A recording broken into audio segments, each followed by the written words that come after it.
great night. So, okay, since we are all familiar with Ch2, no need to introduce, right? Oh, ate, you're familiar with Ch2? No? Ah, okay, Grace, you will introduce Ch2 to ate. No? Oh, Ate Ana. Later. Okay, so welcome to Ch2. So this is our heart talk. Okay, so we have hardcore and also hard talk. So okay. So tonight we're going to discuss young people arise. So um, I will introduce a very a short story. Um, there's a priest. He had a friend, and then that young friend um, told the priest that, Father, I already lost my faith. And then he lost everything, hope, faith from humanity, from the problems and sufferings that he encountered.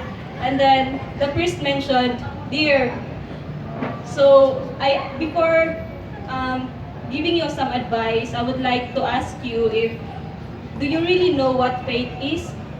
And then, because you won't be able to lose something if you don't have it in the first place, right? So that's why, with that scenario, there's International YouCAT Congress. So the aim of YouCAT is to promote faith. So especially for the young people. I mean, we have CCC, right? Catholic, you know? Yeah, that's right. So we have CCC, but when you read that, it's very baga pa. So it's not, young people are not interested reading that book because it's very thick, and then, there are a lot of questions. So for YouCAT, this is very good for young people.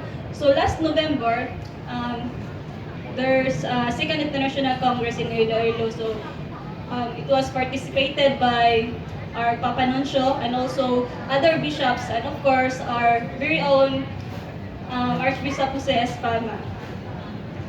So what is YouCAT? Do you know what is YouCAT? What? Can you guess, Mark? Young Catechism? No. Almost. Youth Catechism. Yes, that's correct.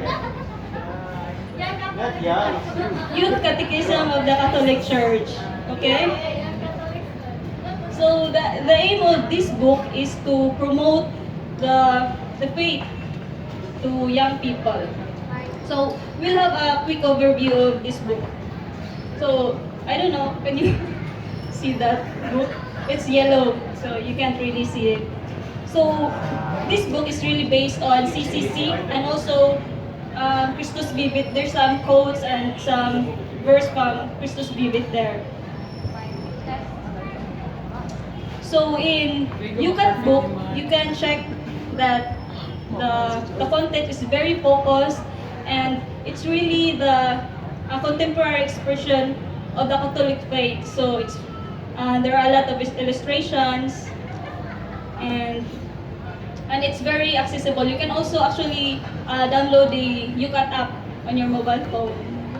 So it's really for the youth. I mean, it's also for other young professionals or older ones, but it's really accessible. It's very nice.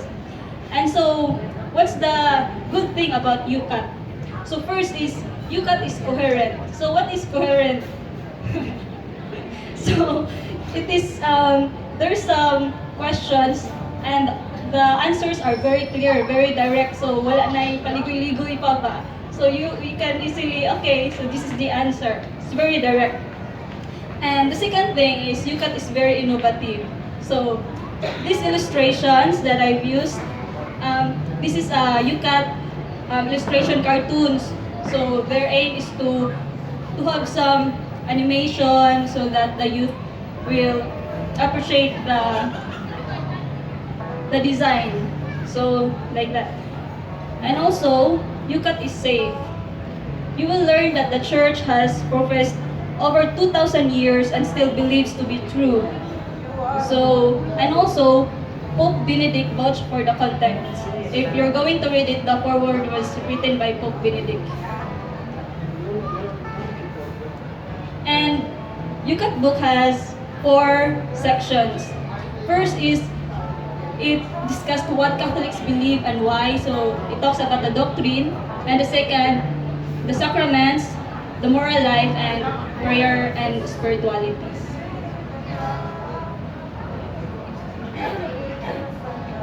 So, there's also another book. I just want to insert very quickly. So, if are you familiar with what to do? What to do? So if you're asking yourself what you're going to do, especially for the social issues, then you have YouCAT. So first there's YouCAT and then there's another YouCAT. So it discusses about social doctrines of the Catholic Church. Okay, so we're not going to discuss that. So we'll focus for YouCAT right now. So okay.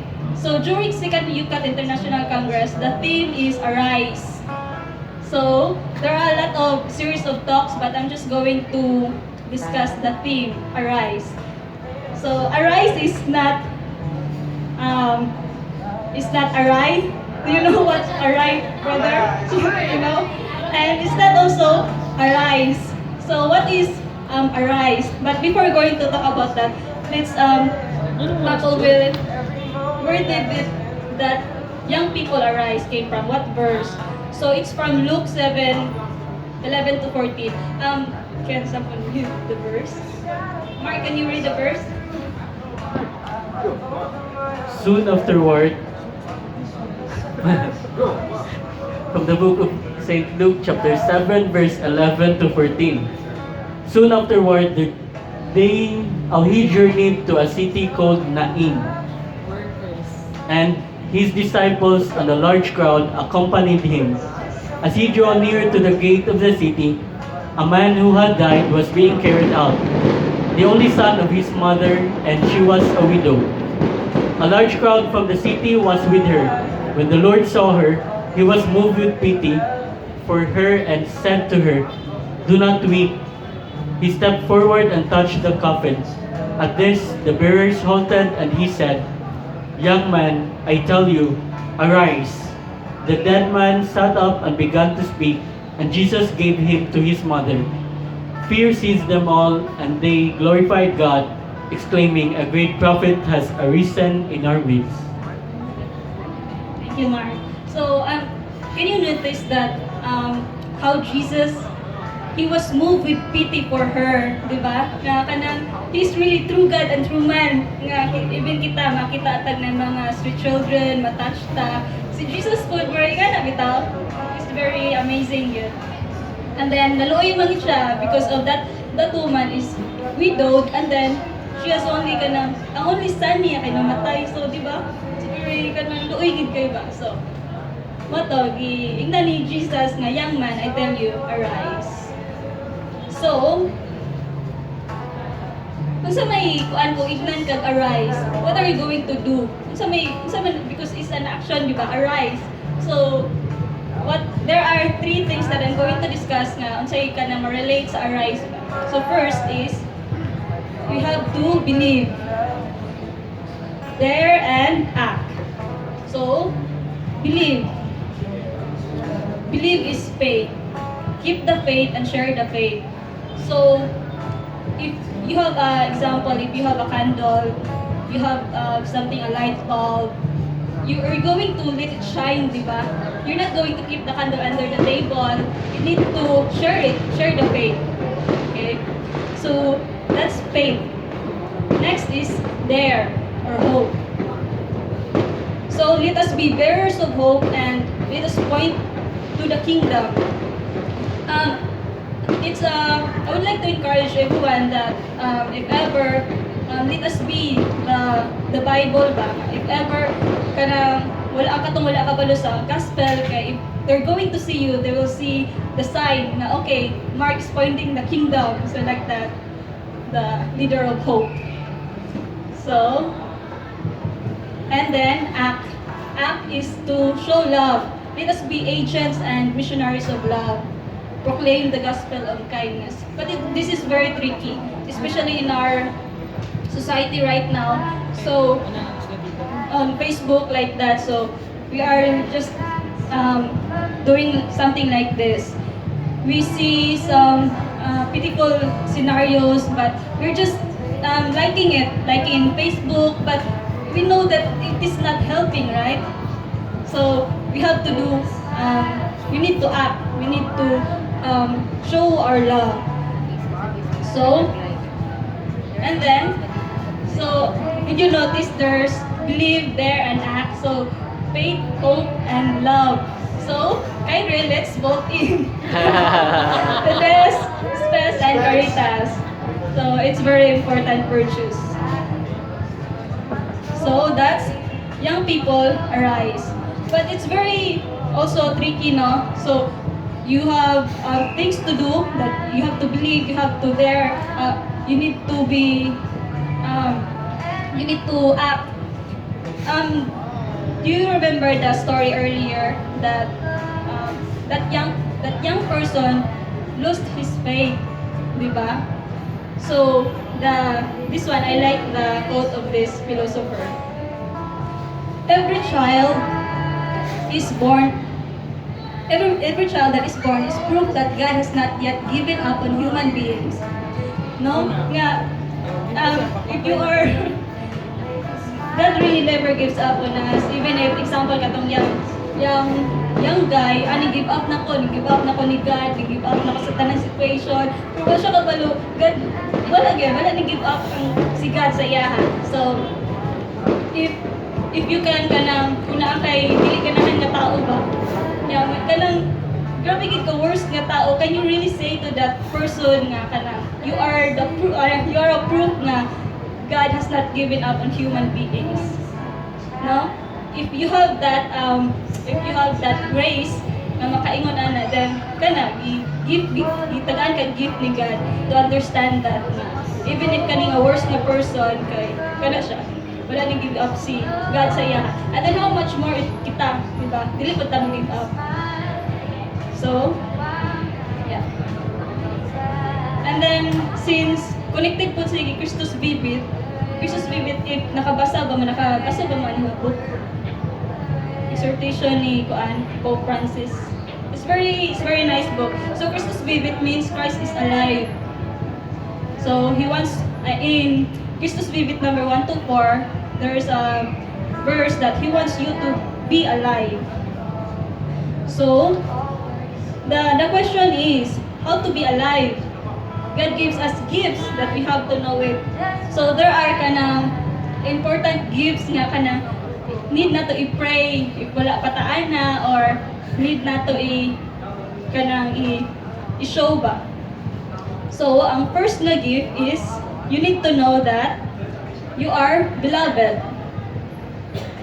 So but it's very tricky because sa karon nga society, karon nga generation, mo niya naitabo.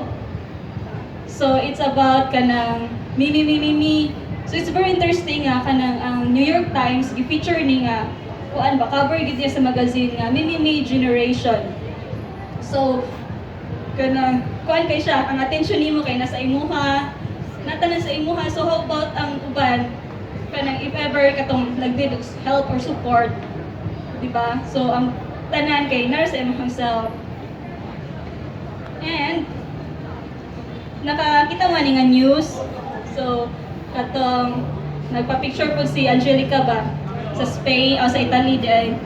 Lingkod siya sa kanang tourist spot, then dili day pwede maglingkod. So gi-finance siya nga okay, dili pwede maglingkod diha. So there's a psychologist ba. Yang gi-ask nganong there are people nga kanang sige og kanang selfie. Unsa may reason ana? Even kita mag-selfie without na mag-group gatherings or na mga kaon na. So ganun man, so nag-point siya two things nga reason nga nung mag-selfie ana. So first thing is kanang there's a terrible hunger to be known. sa imong self, imong post sa social media. So it's all about yourself. There's hunger to be known. And because of that hunger, there's also another level to hunger to be loved. So that one. Hunger to be known and hunger to be loved. So let's focus on the anong na may hunger for love. Asa di ang love? Unsa di ang love? What is love? Where is love? So, like that.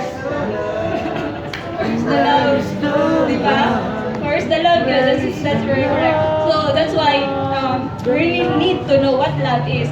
So, there's a very touching story. I don't know if you know this person, Derek Redmond. Do you know his story? Derek participated the 400-meter sprint in Spain, Barcelona for 1992 Olympics. So, actually, siya nakadaog sa qualifying round. Siya ang number 1. But this is what happened.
Very touching, no?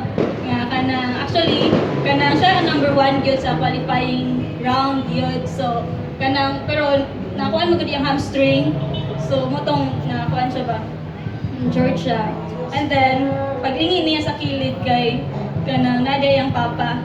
And then, kapalo mo sa iyang line sa iyang papa. Yan na iyang papa nga son, you don't need to do this. Kay kapoy ba sakit pa kay iyang legs. So, and then, ang iyang tubag sa iyang papa kay, Dad, I need to prove to myself, even if I lost, I will walk and reach the finish line. Pero, amazing kay na. Pero, ang sa'yo tubag, ang pinaka-amazing ang tubag sa iyang papa. Yan iyang papa na, if you want to walk to the finish line, I will walk with you. So, emerge kay siya. So, bitaw, so it's the same sa ato apod ba? We have to know nga love kita because this is the first gift. You are beloved. You have to know nga love gid ka, even if ka ng mga tao nga kanang unfriend ka, girlfriend ka sa ano bitaw, pero you have to know kanang Good kay Block ka yan, friend with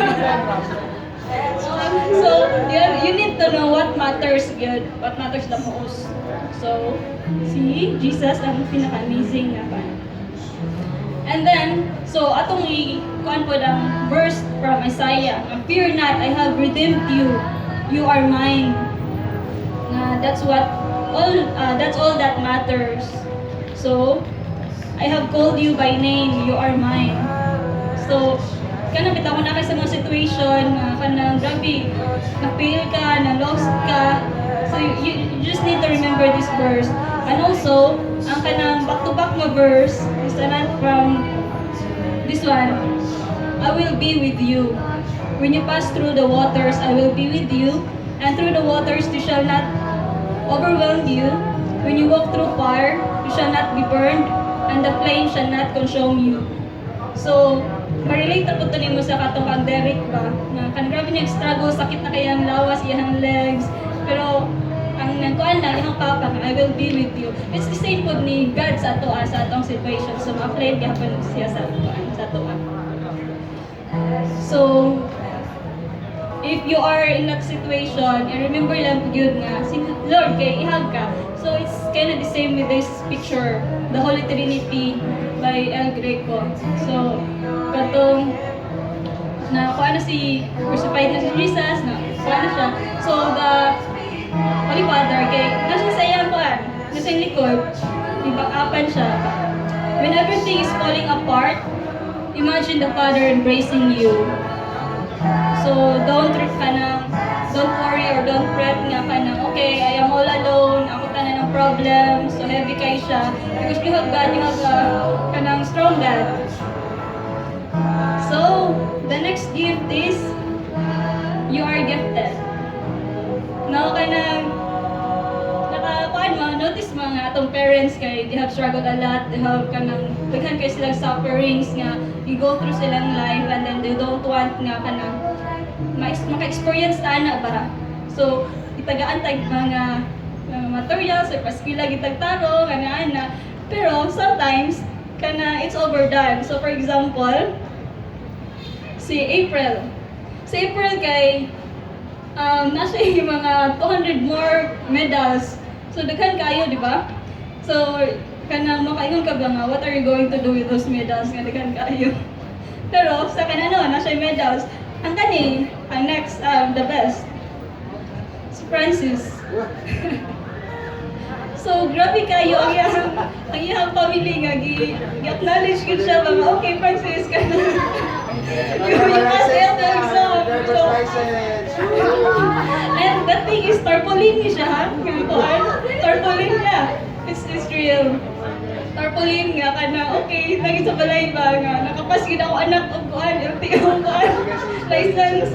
Pero, kapalo ba mo, sa Marawi, si Marawi kay almost tanan balay na sila tarpaulins. Nga ka na, giterman din siya tarp country. Kay kung matagin mo dito, napayuban dia sa may iligan, pero sa Marawi yun, more tanan balay kay na ay mga tarpaulin, nga ka na, mga pictures silang anak, ito. So, it's also amazing nga ka na, i-acknowledge, i-affirm ba, nga ka na, ang gift ni mo bitaw. So, nakaboast mo sa iyong confidence, sa iyong moral. So, it's very nice. And also, kanang, we're talking about gift man, di ba? You are gifted. Ang Filipinos kay usapod na siya nga kanang ang great ba. Kay for example kay sa Yolanda na siya nga katong baha. So and then ay kanang UN representative. So ang iyang task is mag-hold picture. So pag ng picture sa koan kanang ibahaan kay nag-smile. Yeah, so ano siya nga, I can show this to my kanang kauban, I can show this picture to the world because this is not a disaster. They are smiling, they are laughing. So well, it is a gift man sa Pinoy, no? And that gift is from God. Nagdula pag basket. And also, do you know this body lead? Yes. Okay. Yeah. Since you already know, kanang kita naman sa video, kanang it's also amazing nga kanang kita ang iyang hidden talent kay gi-acknowledge siya ang family nga ang katong mga uban family kay naitago ang mga special child. So it's very nice nga kanang gi-acknowledge gid ka ba isuportahan ka sa imong family. Ang isuportahan ang imong kuan gift. Ano yung kinsay wala pa nakita sa video. I don't know if kanang okay ning audio magod. So let's just try ha.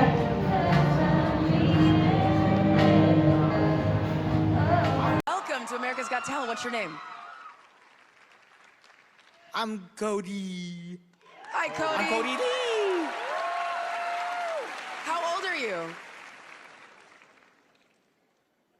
I am 22 years old. Yeah.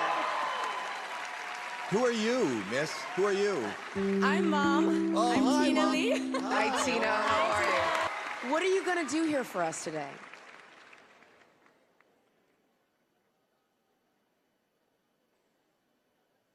I'm gonna sing a song for you on the piano. I love it. Tina, tell us a little bit about Cody. Cody is blind and autistic. Wow. We found out that he loved music really early on. He listened and his eyes just went huge. And he started singing. And that's when I was in tears because that's when I realized, oh my gosh, he's an entertainer. So, yeah. Go on, Cody. Go on.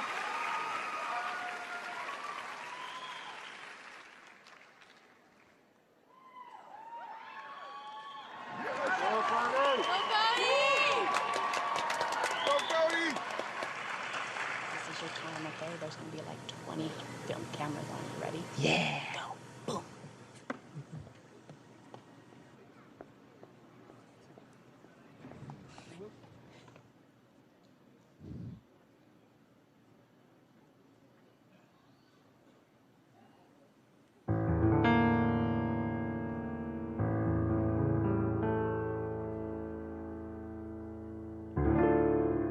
I've been to so many places in my life and time. I've sung a lot of songs and I made some bad rhymes. I've acted out my life in stages, 10,000 people watching, yeah. We're alone now, and I'm singing this song to you. I love you in a place, oh, there's no space or time. I love you from my life. You're a friend of mine. But when my life is over, remember we're together. We're alone now, and I'm singing a song to you.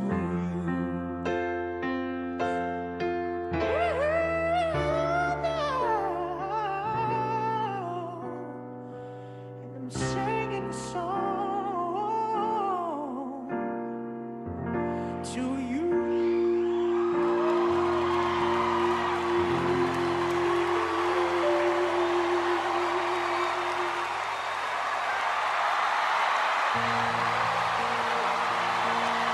There goes my heart beating, 'cause you are the reason Yes! I'm losing my sleep.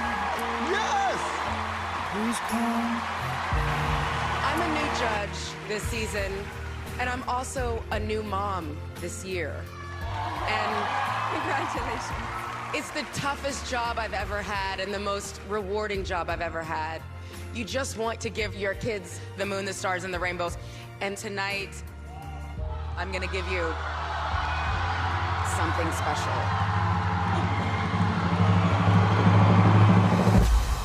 Climb every mountain, swim every ocean just to be with you. You are the reason.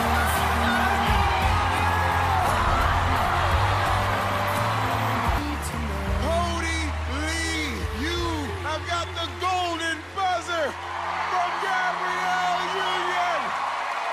You will be going all the way to the live shows in Hollywood.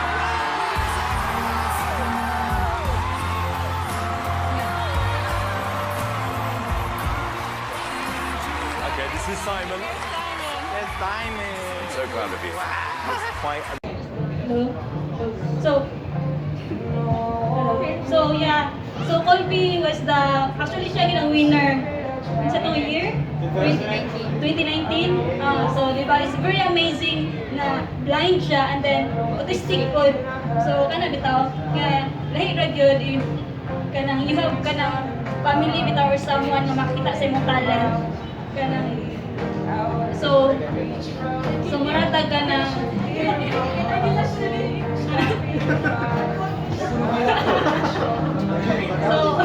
so mo to nga makaingon ka nga Have you got nabatay talent so kana so mura taog ka na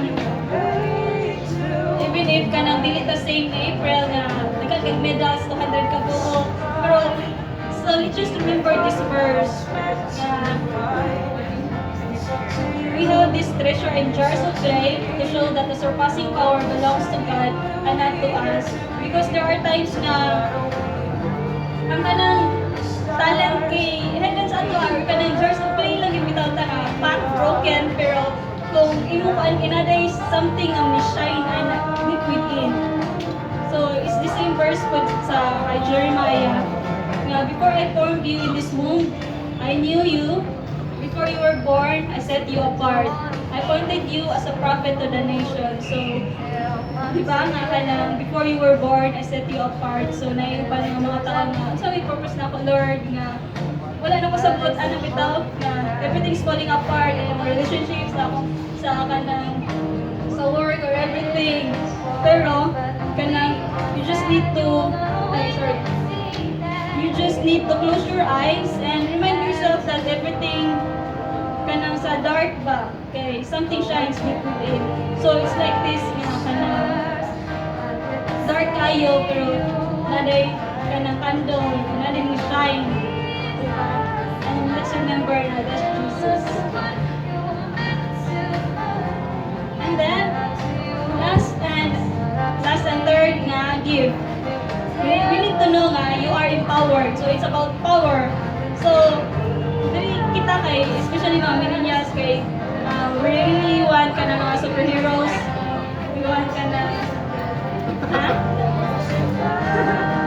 we like superheroes. So for example, Spider-Man, he was bitten sa spider at that kanang nag-aim gapon siya kanang use yung power to help other people when they're in trouble. And also ang Iron Man kanang mas high-tech na kaya gigamit iyang intelligence para maka-help sa others. Pero sa ato sa Pinoy, it's more kanang down to earth. Sa atong superhero kay si Darna lagi. So it's for humbling kanang so Spider-Man, Iron Man, high-tech kayo Darna kay magpagbato para pag-imulo. So sometimes kay ingani biyata kanang we want to be heroes pero ano man that time is kanang natin desire to leave a legacy ba sige so Darna ko Spider-Man ko ma-remember ko nga hero ko pero that's not kanang something that our faith tells us. It's different, diba? So let's take kanang example ni Jesus so let's kanang kuan ni nga verse. Though he was in the form of God, Jesus did not count equality with God a thing to be grasped, but emptied himself by taking the form of a servant, being born in the likeness of man. So, ang humility ni Jesus nga wala niya ipakita nga kuan pero makita gid na mga kanang legacy niya ba pero in a different way no nga lahi kayo nga emptied himself no pero of course he's still our hero. So in our faith, power is about fighting the bit of powerful.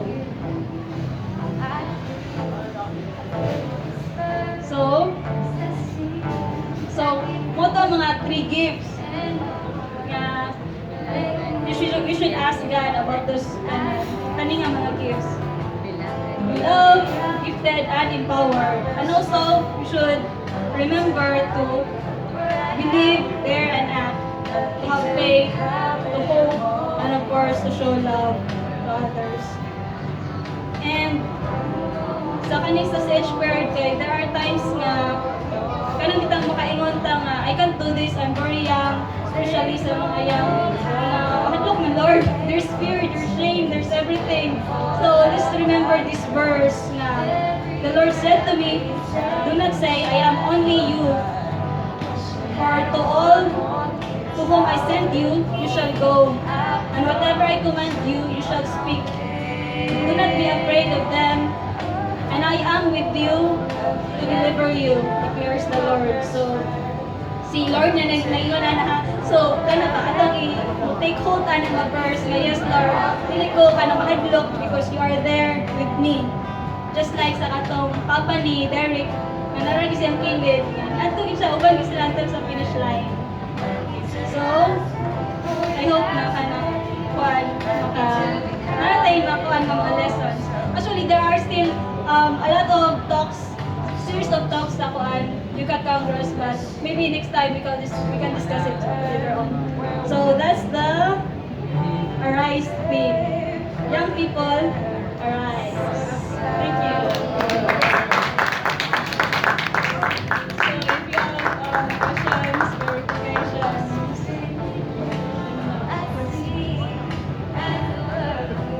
or kaan lang, kanang makuha po ninyo ba kung sa inyong experience? Do you think the millennials now are empowered?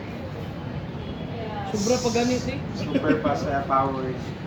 Yeah, actually, no, kanang based sa akong talk kay so let's say kang God pala kay gitagaan na tag-power na tay kanang support ba from our Lord, from our family, and then sila kay kanang sa atong situation karon kay daghan na kay sila matap na itay I want to learn this one, then daghan kay sila mga materials, so kanang bitaw it's not lang gyud nga kanang ma-level up ilahang kuan. Yeah, kay presently mo nakabasa ko sa Facebook nga there are some comments right after the sinolog nga the millennials or the youth, especially the ladies, are this, they are not modest anymore in their clothes. So how can you empower if that is so?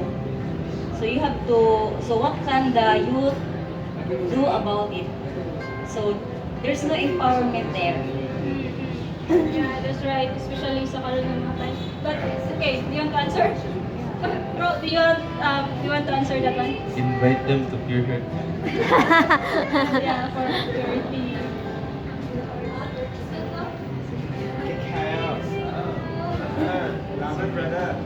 Okay. So yeah, I think what I liked about your talk, to answer the question we did talk about, is that I think we have to help the young people to see that the way that they envision being empowered is not the kind of real power. So I thought that was very nice coming from the me culture and showing how actually when you say that it's not about me, that's where the real power can start. That's where the power comes from. When I was listening to the talk, I was thinking of a movie I've seen recently. I've been watching a lot of Marvel movies with the neighborhood boys, and we watched Doctor Strange. Have you guys seen this movie, Doctor Strange? How many of you have seen the movie? Raise your hand. Some of you? Okay, anyway, there's a character in the movie who's like this wise lady. And anyway, there's a scene at the end where the wise lady is talking to Doctor Strange. And, okay. And it was cool because she's talking to Doctor Strange and saying, there's your ego and your pride is hindering you from learning the most important lesson in life. And I was like, oh, interesting. Okay, what's the most important lesson in life? And he goes, well, what? And she goes, that it's not about you. Oh, and I think that's really, I think it was a lot about what you said too. It's when you finally say, it's not just about me, then that's where some real power can come. So, endorsing Dr. Strange through this talk. I know, superhero, Dr. Strange. Thank you, bro. Do you have any more questions? Jasmine. Oh. Do you have some questions? Can I have the It's fine. Yeah, of course. No problem.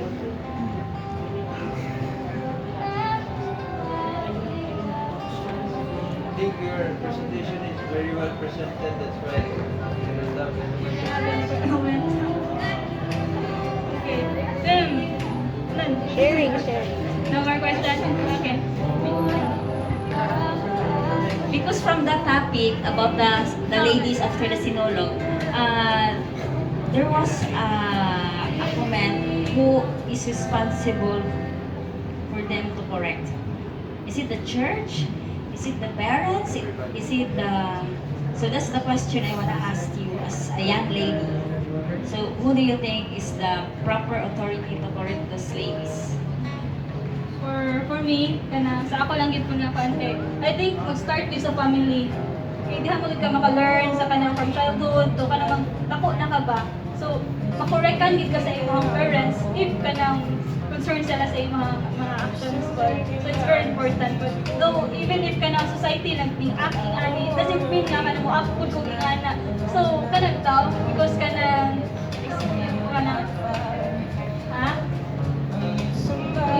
there's I think if it's how also the parents monitor the children and they don't just let them go wherever they go and without knowing where their whereabouts. Like especially if they're still below 18, like minorities, they should have follow up or updates. So because the family, the parents, their values are rooted from their parents, manggod. It's like in the book ba, katong father nga, like root siya sa background, sa family background. so we have other Part of being empowered is being modest. Yes, true. So who's responsible? Responsibility, but yeah, it's part of being Person empowered. itself or society, the church, responsible to teach All of them. religion. They have a role. Because the kids, they can also just say, but my parents didn't teach me, but it's also their responsibility. Yeah. But I think it's really cool. Yeah, I was maybe to wrap up what I question meant. So to kind of give a conclusion, but I was very, very happy with that talk. I think what is nice about this is it shows us that these documents that come from the church, like the YouCAT, Christus Vivi, these are great texts to read. Great texts to read.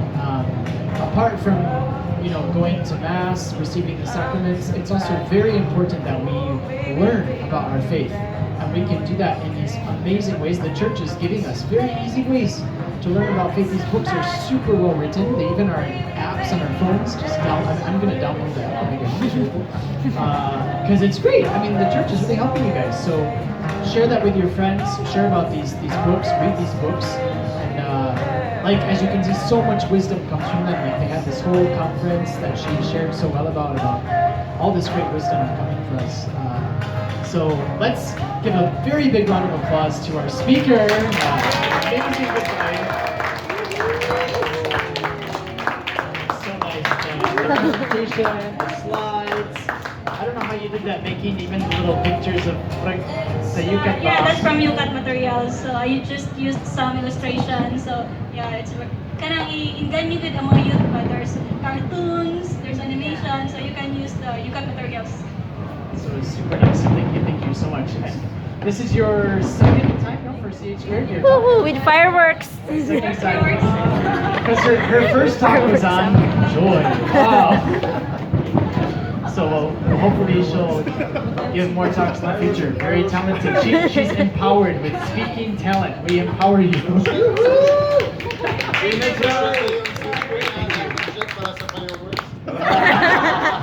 Fireworks? Yeah. So just all the Chinese in Cebu, Father. Perfect timing. Joy timed it. Because it's the year of the rat. What's the year of the rat? Empowered. Power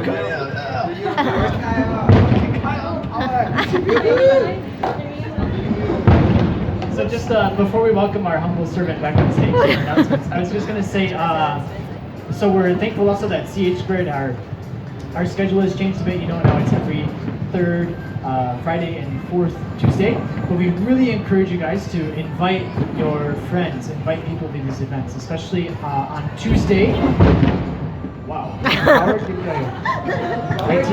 IT Park is saying, we're more empowered than you guys.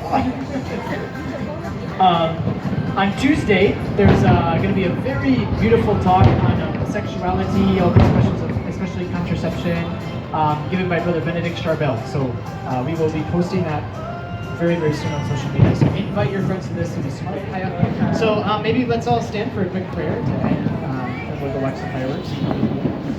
Okay. In the name of the Father, and of the Son, and of the Holy Spirit. Amen.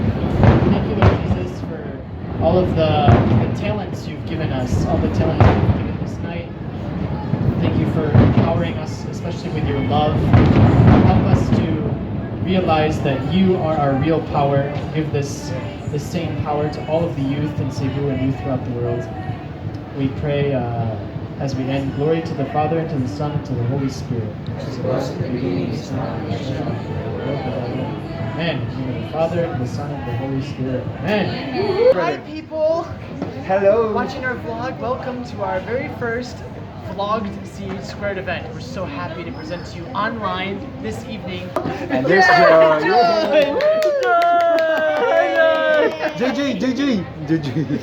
Joy! Woo! Say hi to your Say hi fans to your club. fans. Hello, hi fans! Hi, fans.